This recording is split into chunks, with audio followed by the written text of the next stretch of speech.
ഇവിടെ യേശുക്രിസ്തു താൻ മഹിമപ്പെടുകയും അതുമൂലം പിതാവാം ദൈവം മഹിമപ്പെടുകയും ചെയ്യുന്ന കാര്യമൊക്കെ ശിഷ്യന്മാരോട് പറയുന്നു എന്നുള്ളത് നമുക്കിവിടെ വായിച്ച് കേൾക്കുവാനായിട്ട് കഴിയും. എന്നാൽ അതിപ്രധാനമായ മറ്റൊരു കൽപ്പന യേശുക്രിസ്തു ഇവിടെ തൻ്റെ സമൂഹത്തിന്, തന്നോട് കൂടെയുള്ള ശിഷ്യ സമൂഹത്തിന് നൽകുന്നു എന്നുള്ളത് നാം ശ്രദ്ധേയമായി മനസ്സിലാക്കേണ്ടുന്ന ഒന്നാണ്. അവിടെ നാം ഇങ്ങനെ വായിക്കുന്നു: അന്യോന്യം സ്നേഹിപ്പീൻ എന്നൊരു പുതിയ കൽപ്പന ഞാൻ നിങ്ങൾക്ക് നൽകുന്നു. ഞാൻ നിങ്ങളെ സ്നേഹിച്ച പ്രകാരം തന്നെ നിങ്ങളും അന്യോന്യം സ്നേഹിക്കണം. നിങ്ങൾക്ക് പരസ്പരം സ്നേഹമുണ്ടെങ്കിൽ നിങ്ങൾ എൻ്റെ ശിഷ്യന്മാരാകുന്നുവെന്ന് എല്ലാവരും അറിയും.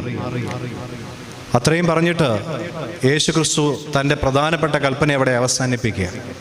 യേശുക്രിസ്തു പറഞ്ഞതിൻ്റെ പൊരുൾ ഇത്രയുമേ ഉള്ളൂ: നിങ്ങൾ എൻ്റെ ശിഷ്യന്മാരാണെന്ന് ലോകം അറിയണമെങ്കിൽ